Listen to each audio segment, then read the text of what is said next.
रिमझिम पानी गिरे, भीगे धरती औ गगन, तोर सुरता म खो जाथो, मोर हो जाथे मन। रिमझिम पानी गिरे, भीगे धरती औ गगन, तोर सुरता म खो जाथो, मोर हो जाथे मन।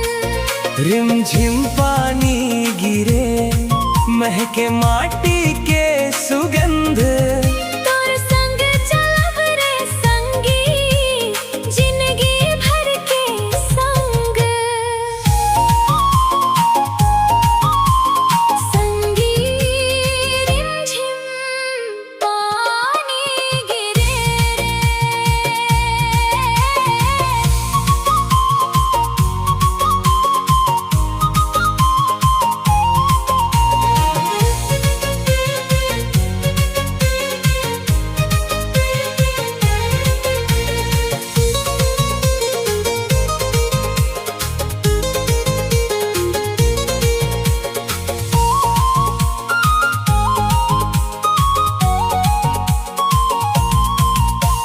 बादर घिर घिर आवे, बिजुरी चमके रे, तोर मुस्कान देख के मोर मन बहके रे।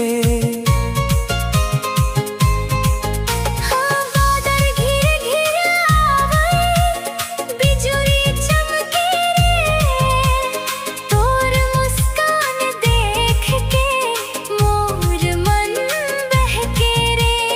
नदिया के तीर में सपना सजाए हो, तोर संग हर डहर माँ अपन बनाए हो। संगी रिमझिम पानी गिरे रे।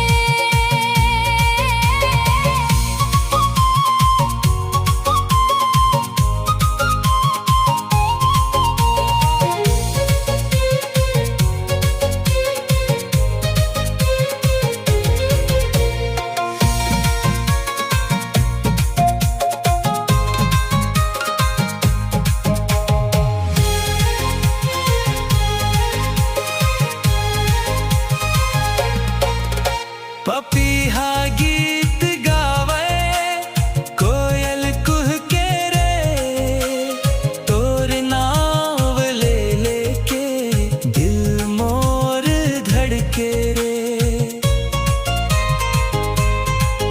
हाँ पपीहा गीत गावे, कोयल कुहके रे, तोर नाव ले लेके दिल मोर धड़के रे।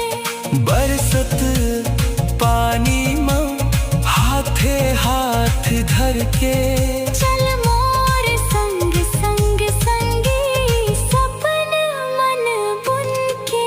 रिमझिम पानी गिरे, भीगे धरती औ गगन, तोर सुरता म खो जाथो, मोर हो जाथे